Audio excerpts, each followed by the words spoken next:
Greetings again everyone, and today I'm checking out a neat little APS-C autofocus lens from Yongnuo, the 33mm f1.4 DSM WL Pro. It costs about $268 by itself and $58 extra for a little remote control, which I'll talk about in a minute. That's potentially good value for money for such a bright aperture autofocus lens, well, if it turns out to be any good. It's currently available just for Nikon's mirrorless Z mount cameras, but versions for Sony's mirrorless E mount and Fuji's X mount cameras are coming too. As I mentioned, it offers an APS-C image circle, so if you fit it onto a full frame camera, you'll have to shoot in a lower resolution crop mode. I'd like to thank Yongnuo for sending me a copy of this lens for testing, although as usual, this is a totally independent review. 33mm on APS-C is a wonderful, versatile focal length, the full frame equivalent of 50mm, making this a perfect standard lens with an angle of view tight enough to give you a nice little emphasis on your subject, but just about wide enough to get a bigger picture too. These are some of the most popular lenses out there, and with a maximum aperture as wide as f1.4, this particular one can get you some really striking images even in darker situations with out of focus backgrounds. The design of the lens itself is quite good looking here, and its build quality is very nice and metallic. At 380 grams, it has a bit of weight to it though, and it's fairly large too. It's a metallic lens based on a metal lens mount with a weather sealing gasket and a USB-C port around the side with a rubber cover for future firmware updates. Then we get some controls, 2 customizable function buttons and an auto manual focus switch, which can be set to turn the wireless remote control on and off. As I mentioned, the lens can be bought with an extra remote control, which allows you to adjust focus remotely, A to B focusing, and adjusting focus speed, and apparently starting and stopping video recording. Interesting.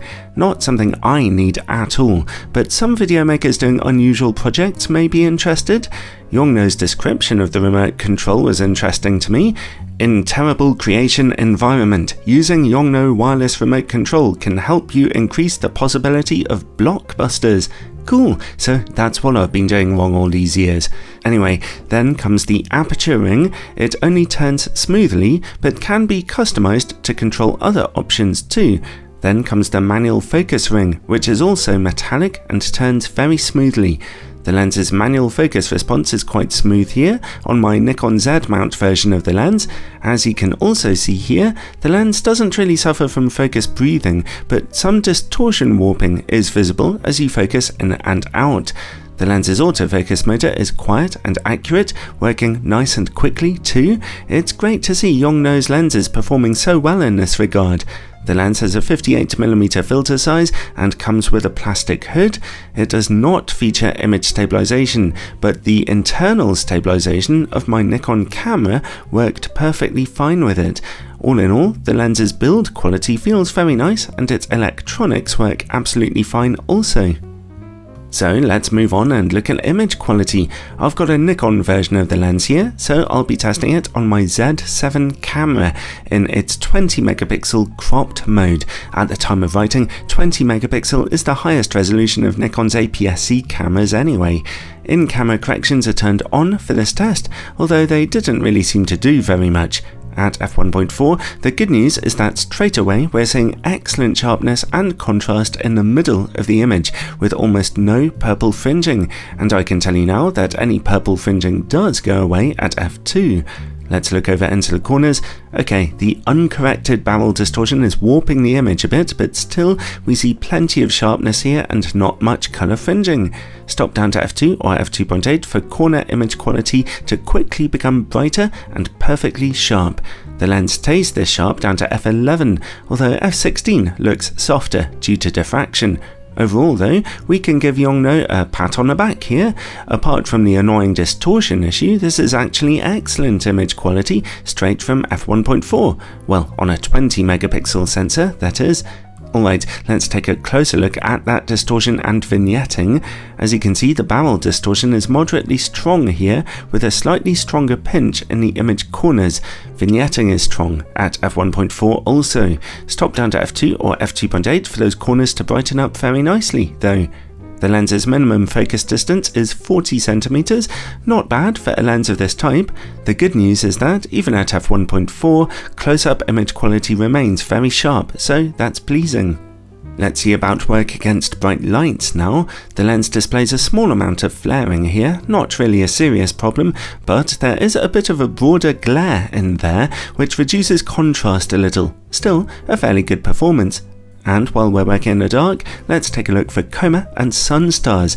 Even at f1.4, we're not really seeing anything in the way of coma smearing here, at least not on a 20 megapixel sensor. Fantastic. Well, let's top down a little and look for sun stars then.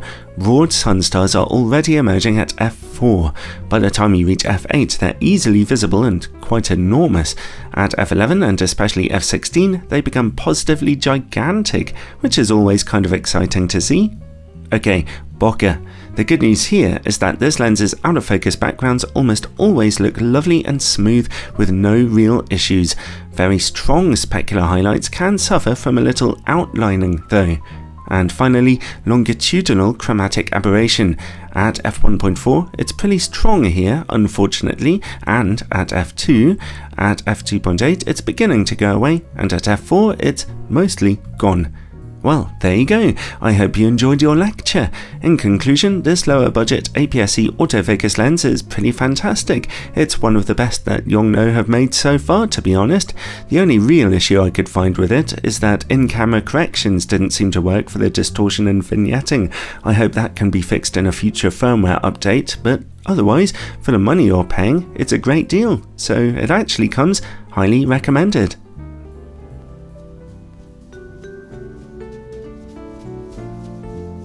Thanks for watching everyone, I hope you found that review useful. Special thanks to my Patreon supporters who are making such a big difference in keeping this channel going sponsorship free, and I get a lot of very weird and frankly inappropriate emails asking to sponsor my videos these days or join weird networks that rip you off or whatever.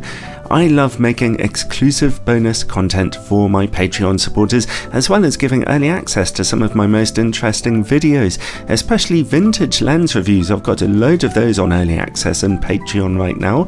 Check it out in the description below, and ciao for now, everyone.